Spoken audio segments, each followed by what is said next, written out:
Hello listeners, I'm Rahul Sethi, your host for PayTech Bytes. Welcome to our podcast series where we will explore the world of digital payments, current trends and the ecosystem as a whole in a bite-sized episode. In today's episode, we will be discussing about enterprise risk management framework. And to help us gain a deeper understanding, we have Krishnan Chari, Vice President Enterprise Risk and Compliance at Worldline India. Thank you, Rahul, and good morning to all. Welcome, Krishnan. To begin our conversation, can you briefly explain to our listeners what is an enterprise risk management framework and what are the type of various different kind of frameworks that we have in enterprise risk? Sure.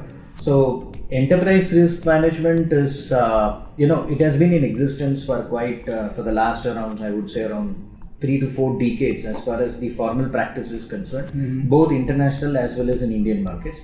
In fact, in Western countries, in the developed world, in terms of US and Europe, as well as the other in US and Europe largely, it has been in existence even as early as say 1950s and 60s in large corporations, especially the MNCs. So, as far as enterprise risk management is concerned, today we have a global consensus on what it is in terms of basically it is enterprise risk is basically a value-added function. What it is basically a matter of culture, a process, a set of capabilities and practices which enables an organization to basically integrate the strategic planning process, the implementation of strategies in such a way that along this entire process, whether it is corporate strategy, financial strategy, operational strategy, including IT strategy in the digital world today, that all along this strategy formulation and implementation process,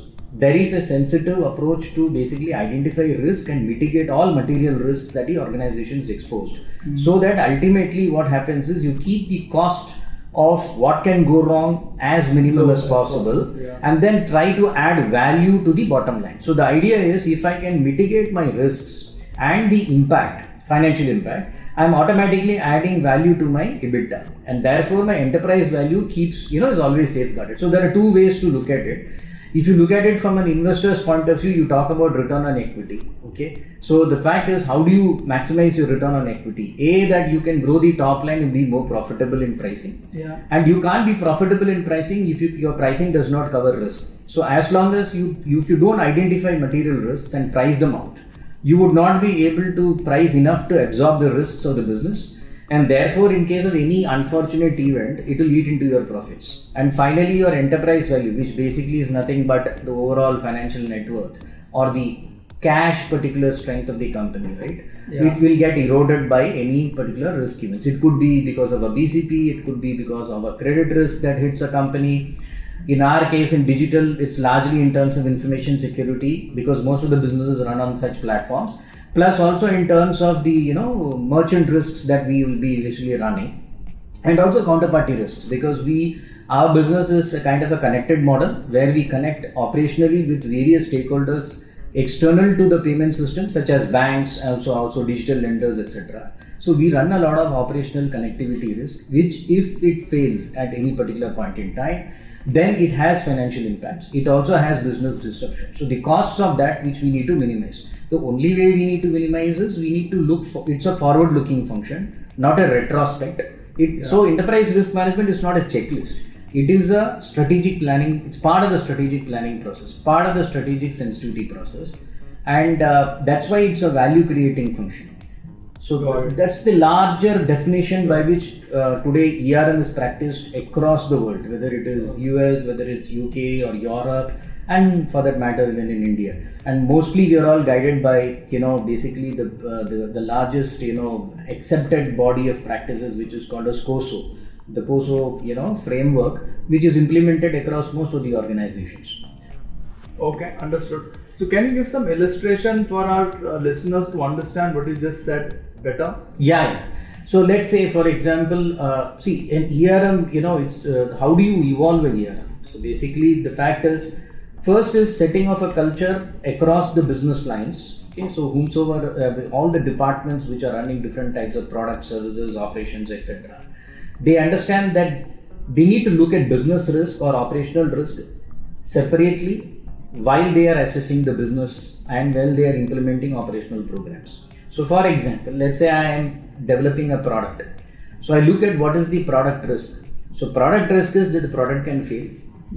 I can be go-to market can be delayed, or there could be operational risks in the product platform or a workflow, which can actually expose me to several things. Like say for example, it can expose me to customer service delivery getting delayed. It can also open up compliance risks for me, because certain things which I'm supposed to be complied regulatorily in the workflow, I'm not taking care of that.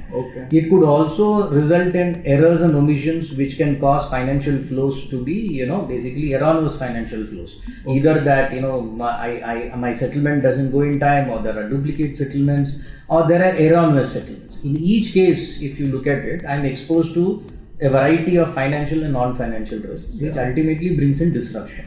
So when I'm trying to put a product together, right from the development stage, not to miss even some things like information security. So when I'm developing the product, I need to think through about information security, not after I develop the product. So this sensitivity of parallelly looking at risk separately and trying to then question as to what can go wrong, what are the scenarios, and how can I mitigate them. So which means I need to put in internal controls or certain solutions which will let me reduce the probability of these such kind of incidents. Suppose if I'm having a BCP, I reduce the probability of an surprise disruption to me. At least I'm prepared, right? But yet there can always be a Murphy's law, and extreme events can happen. But having said that, at least the BAU things which go wrong or can go wrong, I know 90% of the time I am safe, or 99% of the time I have kind of prepared. Understood. So this is one. So this needs to this practice needs to percolate at process level, at a departmental level, at a strategic level.